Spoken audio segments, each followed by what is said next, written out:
When we design our products, we know that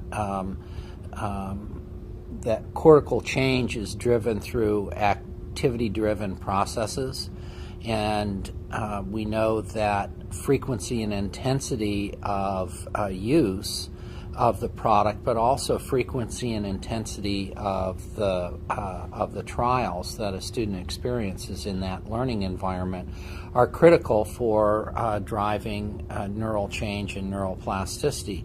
So we intentionally design our products to produce high rates of trials, of learning opportunities.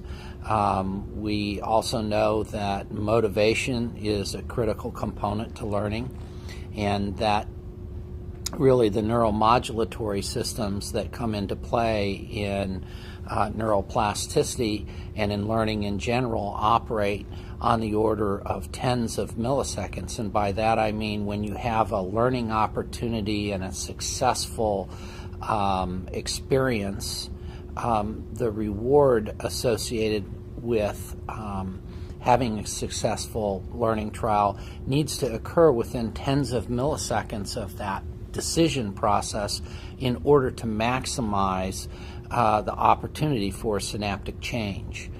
So we intentionally design our products to have rapid reward sequences that quickly follow learning trials. We don't have much in the way of motivation or fun or excitement for kids when they make a mistake or at other periods during the learning process, which we feel that design has a significant impact on the rates of learning.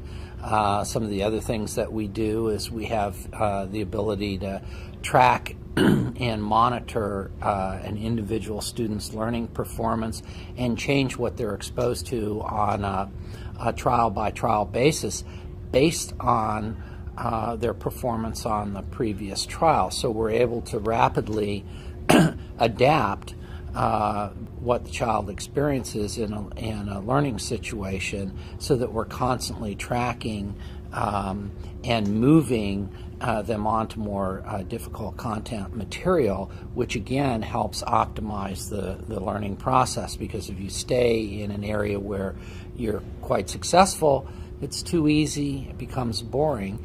On the other hand, if you move too rapidly into material that's too difficult, where you're not successful very frequently, then it becomes too hard, it becomes frustrating, and you don't really optimize the opportunity for learning and for producing brain change. So those are some of the ways in which we build in the principles of neuroscience into all of our products. And some other things that we do is we, when we're designing a product, we don't just take the simplest component or the most complex component. We understand that most meaningful behaviors require a complex set of cognitive activities, and you can work on pieces of those complex cognitive skills in isolation, just like you would if you're a football player or a basketball player or a golfer. You can go out and work on pieces of your game. You can lift weights to become stronger with your arms or your legs, or better at putting, better at hitting the ball long distance and driving and so on.